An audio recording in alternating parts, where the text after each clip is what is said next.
Hi, Stories Channel here. Today I'm going to explain a science fiction film called Downsizing. Spoilers ahead.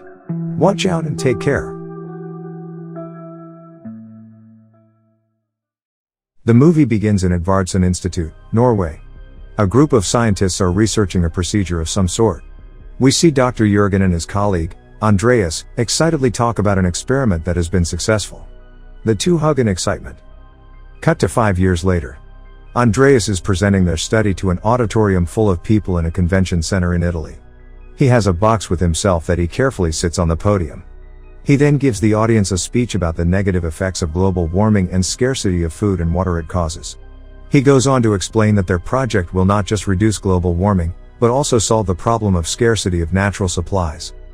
He says that this is the only practical and humane remedy to mankind's gravest problem. He then proceeds to reveal what is inside the box. The audience gasps when they see a tiny Dr. Jürgen in the box. He looks like any normal human being, but smaller in size. No one can believe their eyes. They stand up to get a better view of Dr. Jürgen. Dr. Jürgen asks everyone to take a seat. A tiny microphone stands in front of him and he starts speaking. He says that 5 years ago, he and his team developed a procedure that reduces all organic material to cellular level by a ratio of 2,744 to 1. Using this process, Dr. Jürgen had turned minuscule. The procedure was tested on a large number of plants and animals, and they have found out that the procedure is irreversible, but has no side effects at all. 36 volunteers joined Dr. Jürgen's team, and they have been living life as a small person ever since. The procedure only requires the removal of dental and other prosthetics. The person fully recovers after an hour or two after being turned small.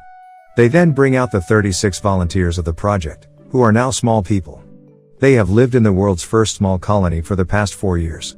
They have also birthed a little baby. The audience clapped in admiration.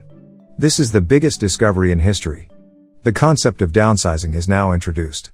People from around the world watch the television in shock as they broadcast attractive advertisements about the discovery. They encourage everyone to go minuscule to save the planet and for a better life. Paul Safranek is one of the viewers. He watches the advertisement in awe. He goes home to his sick mother. She is the only person in Paul's life. She complains about the downsizing program, saying that the same energy must be put into finding the cure of her illness. It is now 10 years later. Paul's mother has long passed on. Paul now works as an occupational therapist and is married to his wife, Audrey Safranek. The couple is struggling financially. The two have to relocate to a new home because of their financial problems. Meanwhile, the downsizing program has become more and more popular through the years. Several minuscule colonies have been established throughout the world. 3% of the world has gone through downsizing and currently lives in those colonies. One day, the Safraneks go to their high school reunion. There, they meet their old friends, Dave and Carol Johnson, who have downsized.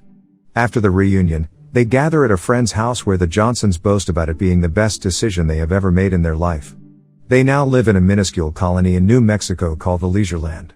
When Paul praises Dave for doing so much for the environment, Dave reveals that he only did it for the money. After downsizing, expenses drop by 90%. Dave used to be broke in Vegas, before they decided to downsize. Now, the two are going on a 6-month trip to Italy and living their best life in a huge mansion. Interested in the miniature life, the following day, Paul and Audrey go to a Leisureland convention.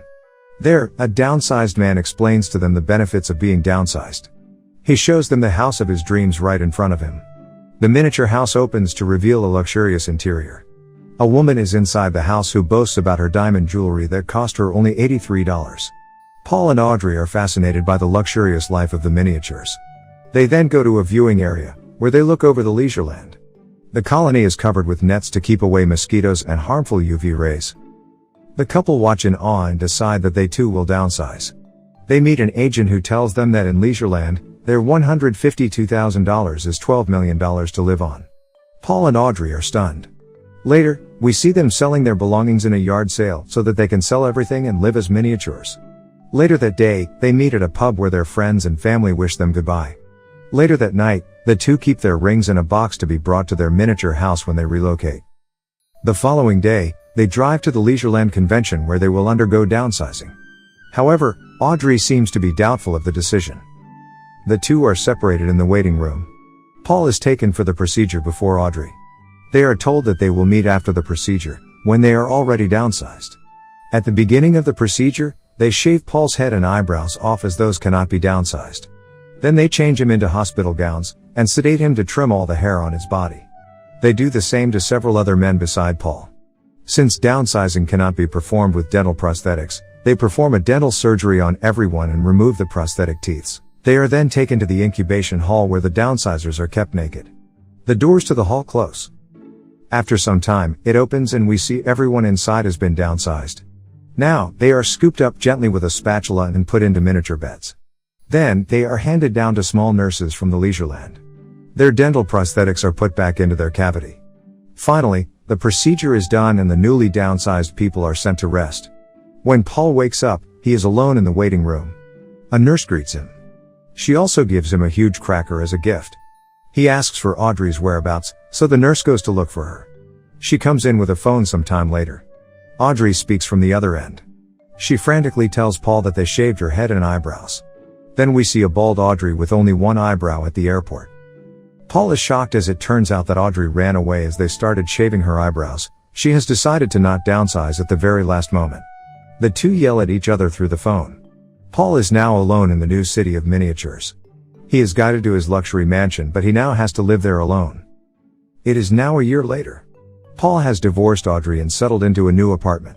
He had anticipated an easy life, but the divorce settlement took away half of his assets. He currently works in a call center and is dating a girl named Kristen.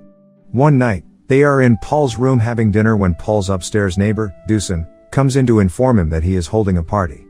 Later, Kristen and Paul break up, prompting him to attend Dusan's party. Paul has the time of his life. He kisses a random girl and accepts a pill from her.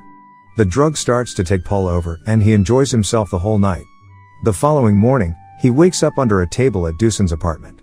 The cleaning workers arrive. One of the workers, who limps, catches Paul's eye since he is an occupational therapist. He asks her to sit down, and helps her with her prosthetic legs. Paul recognizes the worker as Ngoc Lan Tran, a Vietnamese political activist who was jailed and downsized against her will. Ngoc Lan's story was broadcasted worldwide then, but eventually it died down. Ngoc Lan takes Paul to her neighborhood to check on people there, even though he is a physical therapist and not a doctor. Paul sees that the place she lives is in extreme poverty, even though they are miniatures. There, Paul helps Ngoc Lan with her prosthetic leg but accidentally breaks it. As a result of his screw-up, Ngoc Lan makes him do her cleaning job until her new prosthetic legs arrive. Paul goes to work with Ngoc Lan every day and does the cleaning for her. They collect the leftover food from the people they work for and bring it back to Ngoc Lan's community to distribute it between the poor. Paul sees the good in Ngoc Lan. Even though she is suffering herself, she doesn't forget to help other people in her community. One day, Ngoc Lan gets a cleaning job at Dusan's.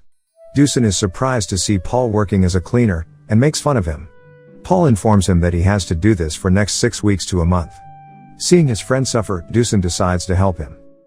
He offers Paul a chance to get away by joining him and his friend, Joris Conrad, in going to Norway, where the first small community was created.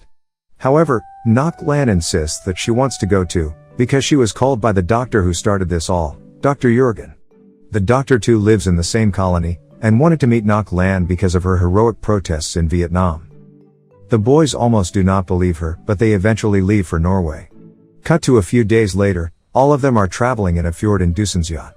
They suddenly encounter Dr. Jurgen and his wife in their own yacht going to the colony as well.